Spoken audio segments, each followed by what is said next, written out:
basketball with former player Bobby Riddell, Bobby Buckets. He's a current radio analyst, a good friend of the show, joined multiple times last year. Bobby, how you been? How was your off season? Hey Chase, yeah, thanks for having me on. Off season went great.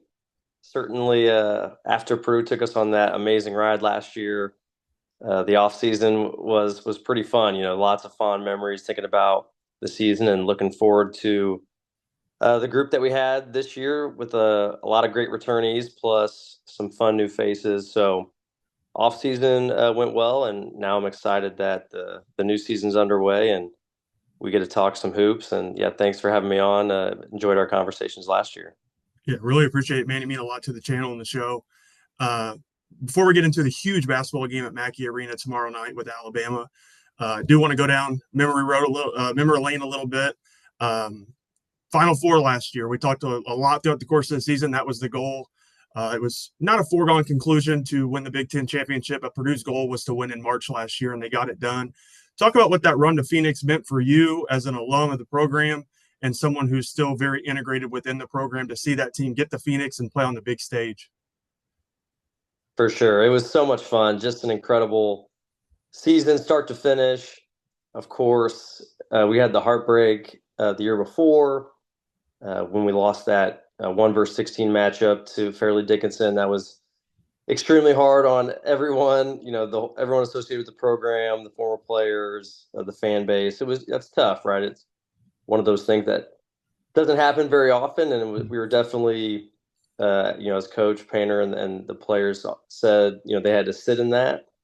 But, for us last year to be able to respond after dealing with all that adversity that happened the year Mm-hmm. before and all the pressure basically of knowing you had a really good team, you had the reigning national player of the year coming back, and it was basically going to be Final Four or bust kind of thing Mm-hmm. is what really the expectations were for them to not skip any steps, go through the non-conference undefeated once again, third year in a row, win the Big Ten back to back by 3 games, and then to eventually uh, get to the tournament and knock down that door and get to the Final Four was magical. Honestly, was so happy for Coach Painter and the staff, the players.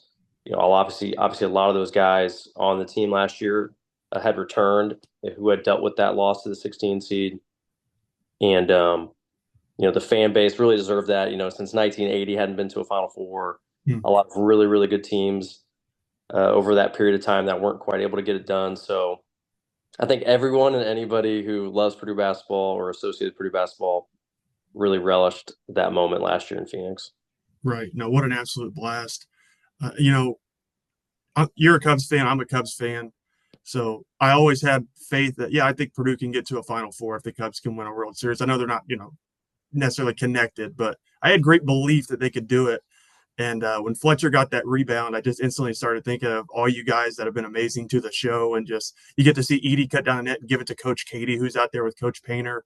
And it really moved the bar for Purdue basketball's program. I feel like now getting to the Monday night in April, having the best player in the country. I think Purdue's got the best coach in the country, definitely top 2, 3 coach in the country, and Coach Painter.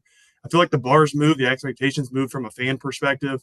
I was just so pumped for you guys. I'm in a group text with you and Chris Kramer after the game, pinching myself, listening to guys I watched play growing up talk about, they're going to the Final Four, and I got to be just a tiny piece of that as a fan, and that was just so awesome. I'm just so happy for Purdue, and really excited for this upcoming years. I keep calling it the golden era of Purdue basketball. So last year's in the books. Final Four happened. Monday night happened. Zach Edey moves on. Mason Gillis moves on. Lance Jones, Ethan Morton. Alabama's coming to town tomorrow night. Purdue is 3-0. What have you seen so far here the first couple of weeks of the season? And how excited are you to be in Mackey Arena tomorrow night to see number 2 Alabama? Yeah, I'm very excited. It's going to be a fun one tomorrow. The number 2 team in the country coming into Mackey. Mackey's, of course, at this point, as you said, in the golden era of Purdue basketball, Mackey delivers every night, no matter Mm-hmm. who the opponent is, which is what makes it so special. The paint crew is off the charts. But let's be honest, it will be amped up a little bit Mm-hmm. extra tomorrow night when you have a high level opponent coming in like Alabama. So really juiced to see the crowd tomorrow night. Should be a great atmosphere. And then as far as what I've seen from the team so far this season, definitely some ups and downs as far as what I've seen. The offense, I like a lot of what I've seen. Mm-hmm. Certainly, when you start an offense with a guy like Braden Smith, who, in my opinion, is the best point guard in the country, certainly in the discussion for it, that's a great place to start.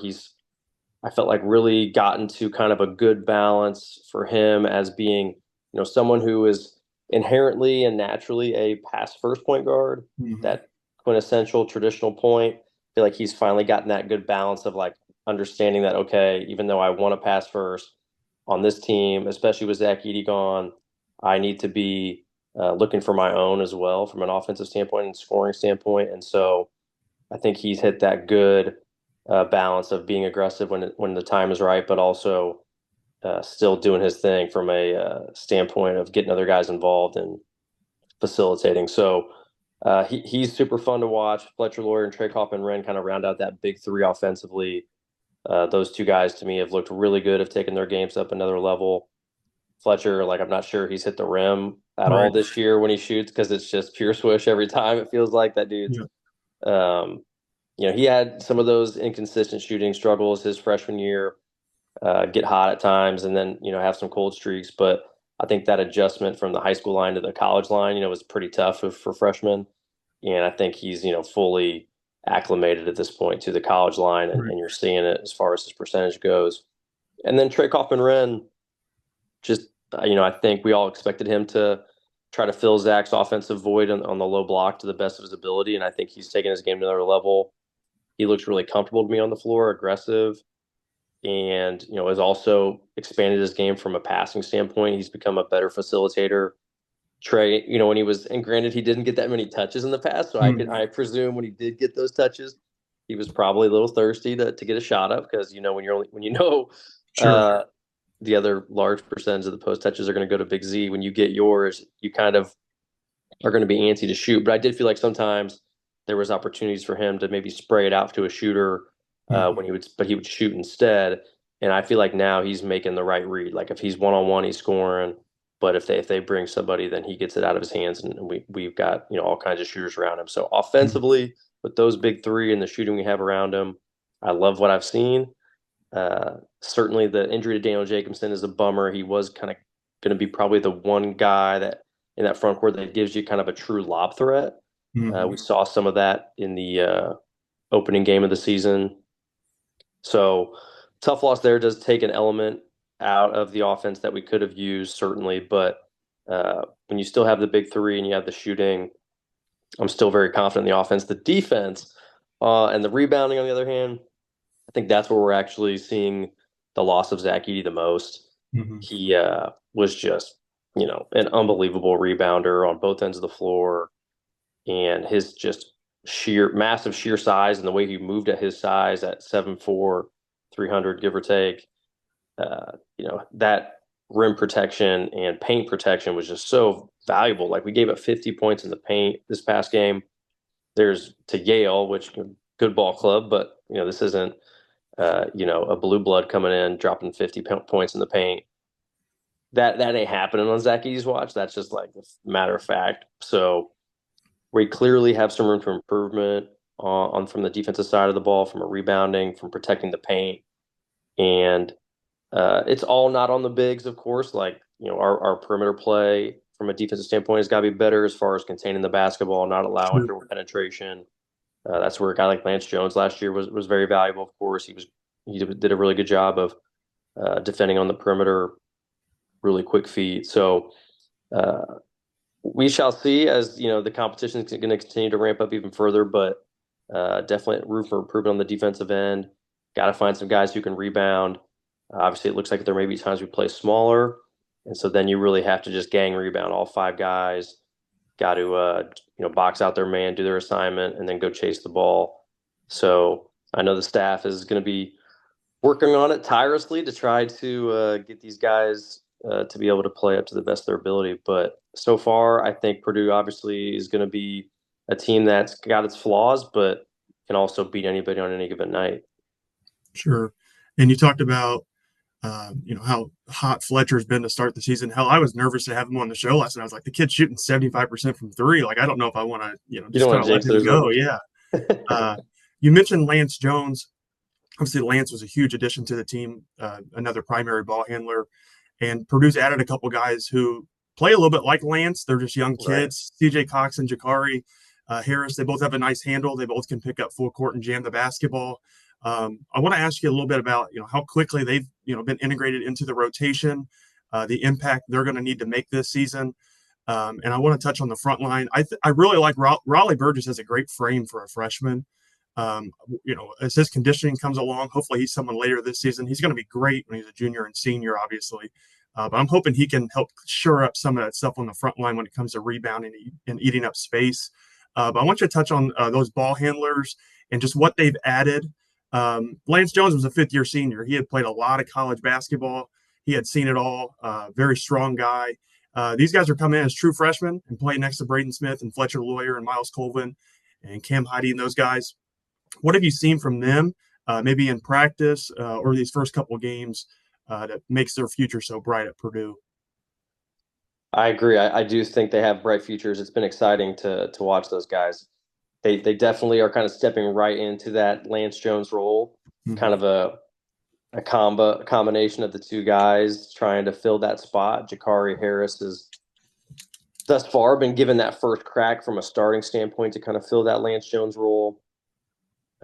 He's got that. He doesn't, neither one of those guys quite have the burst and speed that Lance had, but they both have a nice physical frame for, especially for freshmen.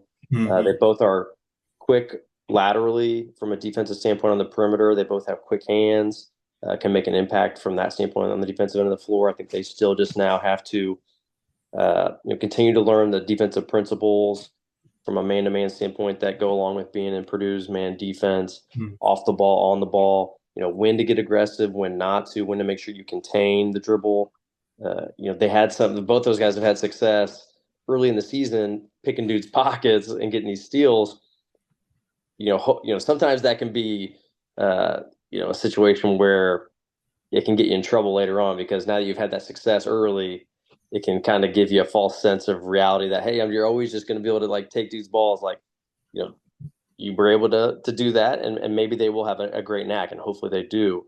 Mm-hmm. But if you're reaching, what MJ is saying in that commercial, you reach, I teach. Yeah, we Um, find out in the Big Ten. yeah, if you're over aggressive and caught reaching and on a guy who's an elite ball handler, he'll make you pay and get into Mm-hmm. the paint, and then the defense gets exposed. So they'll find that balance as they continue to play more and get more experience. But they're both capable of making an outside shot. CJ seems to be maybe a little bit more of a proven shot maker.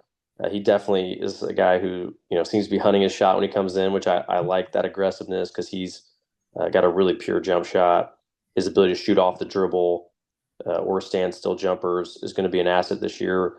But then Jakari a little bit bigger, maybe a little bit step quicker. I think he's going to have that ability to dribble, penetrate, get to the rim, spray out to shooters, get rebounds, push in transition. Try to give us a little bit some of that stuff Lance gave us as far as the open floor transition game. Lance was able to steal so many buckets for us last year by using his speed and Yeah, he was so good. oh, so good. That extra ball handler last year was, I think Coach Painter's really seen the value in that. Lance definitely was super valuable with that.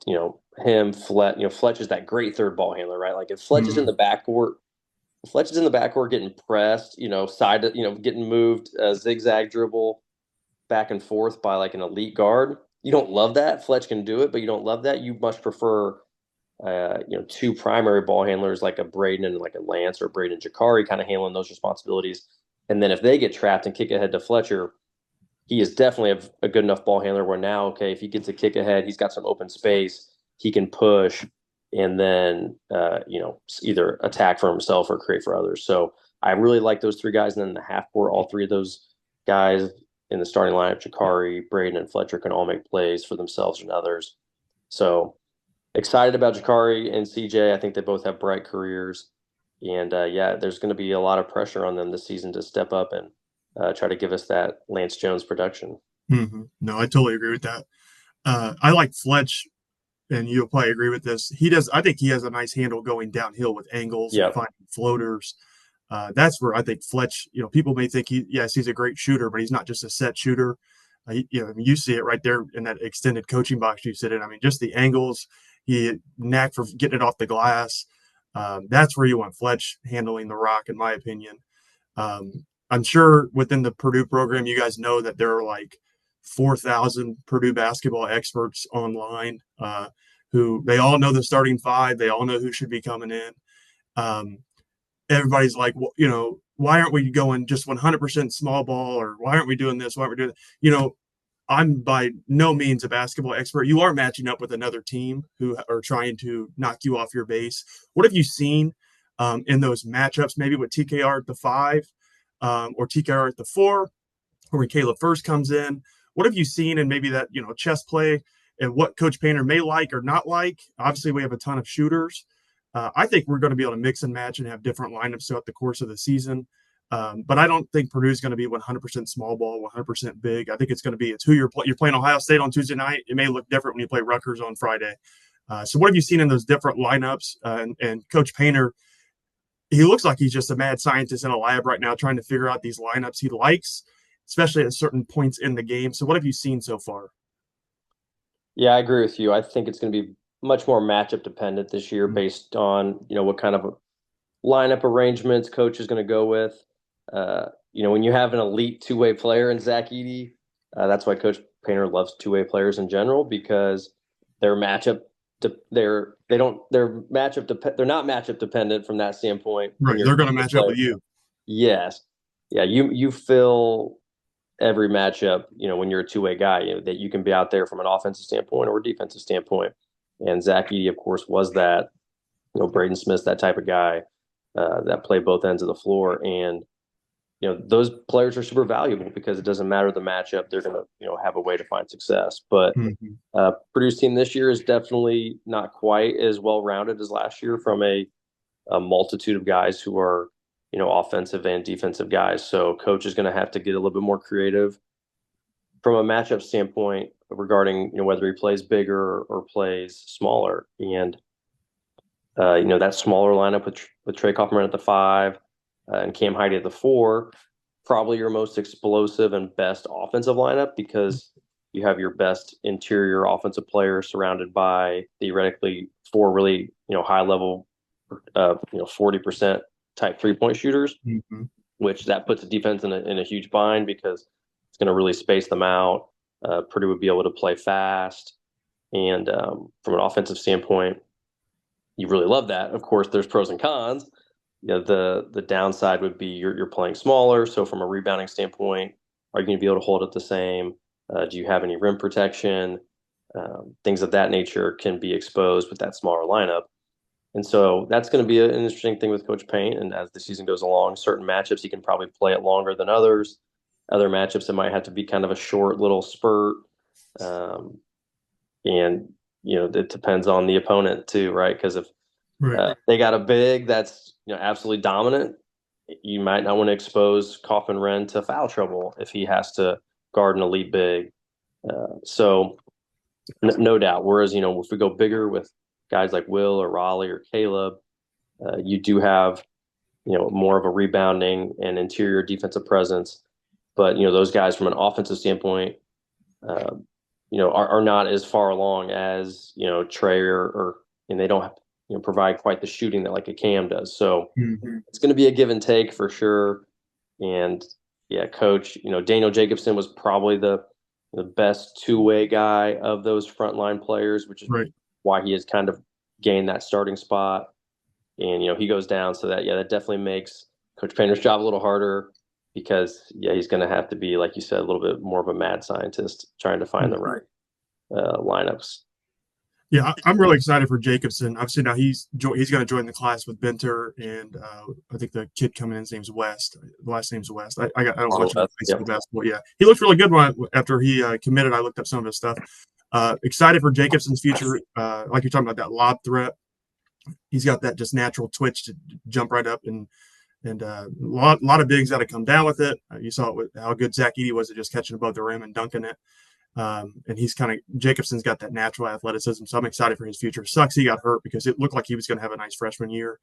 Mm-hmm. Speaking of freshman year, now we got Miles Colvin going from his freshman year to his sophomore year. From a fan perspective, it looks like he's improved on defense. He's obviously a great athlete. I think started like 4-4 from 3 that first game. What are you looking for in a jump between him and Cam Heide this year? They're obviously supreme athletes for Purdue. To beat teams like UConn, you got to have guys who can defend on the wing and be really athletic. And Purdue has guys like that. So what's going to be like implementing those guys to take that jump in the production they're looking for out of Colvin and Heide? For sure. That's going to be really huge. We talk about having two-way players and how that simplifies things from a coaching standpoint because you can trust those guys on both ends of the floor. Right. Those guys have that potential to be really good two-way players because they can both shoot the heck out of the ball. And then from a defensive standpoint, they both have potential to be really good because of their size and athleticism, from a wing standpoint. So, both those guys just got to continue to, from an offensive standpoint, keep trying to get their game more well-rounded from a ball handling standpoint. That's probably their weakness on the offensive end. But, Purdue has some other really good ball handlers. So you kind of, as a player, your strengths and weaknesses. And, in the offseason, try to improve those weaknesses. But now that the season's here, play to your strengths. And both those guys can really shoot open shots, attack closeouts. If they're able to get, passes received from Kaufman-Wren or Braden or Fletcher when they create offense and get mismatches, now you can attack closeouts when the defensive teams are covering. So I think that's where those guys are going to be offensively. But then defensively, Coach Painter has been raving about Miles Colvin and the defensive play he's had the last couple of games out, which is a really welcome sign because that certainly has been an area that's held Miles back at times early in his career. For a big chunk of last season, I think that's why we saw a guy like Ethan Morton playing over Miles for big chunks of the year last year. Was even though Miles was probably a more explosive offensive player, he didn't quite have the defensive chops that Ethan had. And I think once Miles, towards later in the year, when they felt a little bit more comfortable with him defensively, that's when he started getting more opportunities. So it's been great to see that he's playing better defensively here to start the season because he does have that athletic potential, to guard a top-level guard or wing on the other team and slow him down. So Cam did it some last year. He got more of a taste of it, but now Cam's kind of changing into a different role too, right? He's not going to play as much of the wing as he did last year. Prue's pretty deep there with Braden. From a guard standpoint, Prue really plays 3 guards. So you're talking Braden, Fletcher, Jakari, CJ, and Miles. There's just not a ton of minutes at the wing or guard spot. So that's where, even though the Jacobson injury is a bummer, it could end up being nice for a guy like Cam because there's maybe more minutes at the 4 if Trey's going to play the 5 some. Right. And that could unlock Cam a little bit. I think we saw it last game. Cam got more opportunity and played well. So hopefully, kind of the spin cycle on the Jacobson injury is because even though you do lose a lot there, hopefully you kind of gain some of that back by having Cam, play a little bit better at that 4 spot. So it's going to be fascinating to watch those 2 guys at the 3, 4 positions provide their shooting and athleticism because we saw Miles have a pretty sweet dunk in transition. We've seen him have a couple nice dunks in transition early this year. Right. Still waiting for Cam to fly above the rim, which I'm sure will be coming soon. Yeah, Because, we need a Cam slam tomorrow, 1 or 2 of them. Yeah, that would get Mackey rocking a nice Cam slam for sure. So I'm looking forward to hopefully seeing those guys play above the rim. Yeah, and kind of like you touched on there about Heide in the last game, Braden Smith obviously takes up so much gravity when he has the basketball with the defense. And there was a couple plays, like wherever he goes, I mean, he's just a defensive magnet. And he pulls those guys, and Cam is able to just step in. He's got a beautiful shot. We've talked about it, and when he shoots with confidence, that kid can really knock him at a high clip. And it's nice to see him get going last game because if he does play that stretch 4 on offense, he's going to have open looks, especially if you play against some of those bigger teams in the Big Ten that maybe try to mismatch against Purdue and play bigger. Cam Heide could cause some problems when he gets it going, especially with how good Braden Smith is. He's just fantastic. So he's going to take up a lot of attention on scouting reports. And what have you seen We talked last year, freshman, the sophomore jump for Braden. What have you seen going into his junior year, maybe from a leadership role, obviously a volume role? He's got to score the basketball, shoot the basketball more this year. What have you seen from Braden in practice? And obviously he's preseason Big Ten Player of the Year. He's expected to be an All American. He's fabulous. He's so much fun to watch. Seriously, I cross compared sports earlier. He reminds me of right now just watching like Peyton Manning or Tom Brady, like at the line of scrimmage. Braden Smith calls the whole game. If he's on the court, he's going to have the ball calling the game, and it's just fun to watch. What have you seen from number 3? So fun to watch. I just really appreciate getting the chance to watch him play. He's definitely the best point guard I've ever seen play at Purdue. Just an elite player. Uh, I love how he rebounds the basketball at such a high level from the point guard position. He just stuffs the stat sheet, right? Like he's not just an offensive player only. He'll get steals on the defensive end. Yeah, he'll defensive rebound at a high clip, and offensively, his vision and unselfishness is always fun to watch. Mm-hmm. He just seems to make the right play all the time. Just the way that he manipulates the defense and it's stuff that you don't really teach. Like you wouldn't, hey, don't drive fast, dribble fast here on the baseline, jump in the air and kind of hang, and then look off one guy and then find a guy open for a three. Like you wouldn't teach it that way, but Right.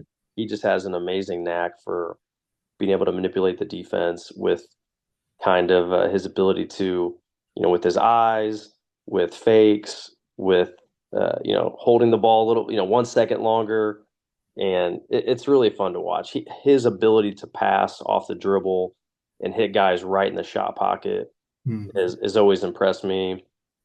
I I feel like so many point guards, you try to speed them up. Guards just in general, you try to speed guys up because when they get sped up, they usually make mistakes.